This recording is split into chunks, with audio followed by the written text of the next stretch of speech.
ஜூலை 20, 2026 டெல்லியில் 10,000க்கும் அதிகமாக இளைஞர்கள் நாடாளுமன்றத்தை நோக்கி பேரணியாக போனாங்க. கண்ணீர் குண்டுகள், கைதுகள், மத்திய அரசுடன் பேச்சுவார்த்தை, டெல்லியே பரபரப்பாக இருந்துச்சு. இந்த இயக்கத்தில் அப்படி என்னதான் நடந்துச்சு? கடந்த மே மாதம் உச்ச நீதிமன்ற வழக்கு விசாரணையின் போது தலைமை நீதிபதி சூர்யகாந்த் அவர்கள் சமூக வலைதள ஆர்வலரையும் வேலையில்லா இளைஞர்களையும் கரப்பாம்பூச்சின்னு சொன்னார்னு ஒரு சர்ச்சை வந்துச்சு.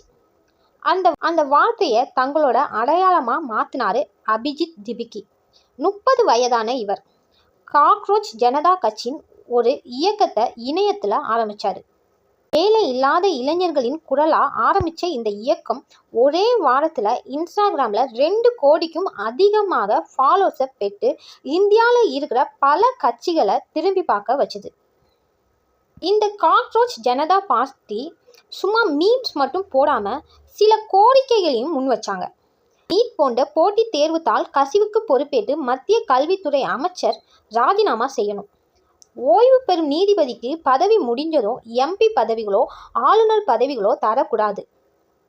நாடாளுமன்றத்திலும் அமைச்சரவையிலும் பெண்களுக்கு 50% இடஒதுக்கீடு தரணும். தகுதியான வாக்காளர்கள் பெயர் நீக்கப்பட்டால் சம்பந்தப்பட்ட அதிகாரிகள் மீது கடும் நடவடிக்கை எடுக்கணும். ஊடக சுதந்திரத்தை பாதுகாக்கணும். இப்படி 5 முக்கியமான கோரிக்கைகளை முன் வச்சாங்க.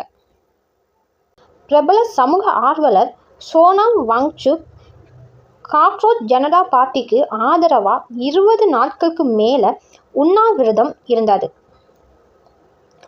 உடல்நிலை மோசமானதால் அவரை போலீஸ் மருத்துவமனைக்கு மாற்றினாங்க. B.R. அம்பேத்கர் அவர்களின் பேரனான பிரகாஷ் அம்பேத்கர் இந்த இயக்கத்தின் கோரிக்கைக்கு தன் ஆதரவை அளித்தார். காக்ரோச் ஜனதா பார்ட்டியின் தலைவர் அபிஜித் எப்போ போராட்டம் வந்தாலும் இந்திய அரசியலமைப்பு சட்ட புத்தகத்தை கையில் ஏந்தியவாறு வருவார். இந்த 3 விஷயங்களும் இந்தியாவே திரும்பி பார்க்க வச்சது இந்த இயக்கத்தை.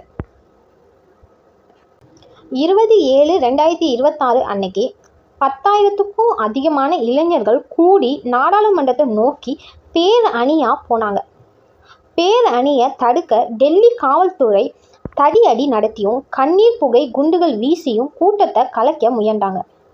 பாதுகாப்பு காரணமாக மெட்ரோ ரயில் நிலையங்கள் மூடப்பட்டு போக்குவரத்து பாதிக்கப்பட்டது. பேரணி தீவிரம் அடைந்தனால மத்திய அரசு பேச்சுவார்த்தைக்கு அழைச்சாங்க.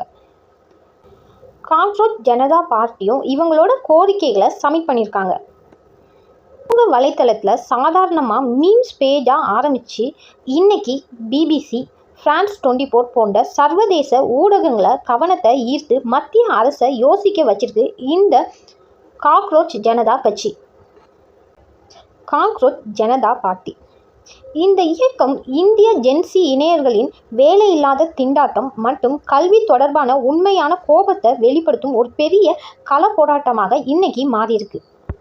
வன்முறை இல்லாத இந்திய அரசியலமைப்பு சட்ட புத்தகத்தை கையில் ஏந்தி அம்பேத்கர் மற்றும் காந்தி வழியில் தங்களோட உரிமைகளை கேட்டு குரல் கொடுக்கும் ஒரு இயக்கமாக இன்னைக்கு பார்க்கப்படுது.